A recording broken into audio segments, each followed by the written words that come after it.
Pernahkah kamu merasa gelisah, padahal sudah berusaha sekuat tenaga? Leluhur Jawa punya kunci kuno untuk menenangkan jiwa. Nrimo ing pandum. Banyak yang keliru memahami makna nrimo. Nrimo bukan berarti pasrah tanpa usaha, tapi titik ikhlas setelah semua daya sudah kita perjuangkan. Nrimo ing pandum sejati bukan tentang menyerah, tapi tentang menerima apapun keputusan Gusti dengan dada lega dan hati tentram.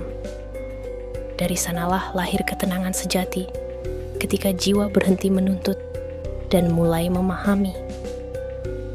Bila kamu ingin menyelami makna keselarasan antara manusia dan Sang Pencipta, lanjutkan langkahmu di video Manunggaling Kawula Gusti.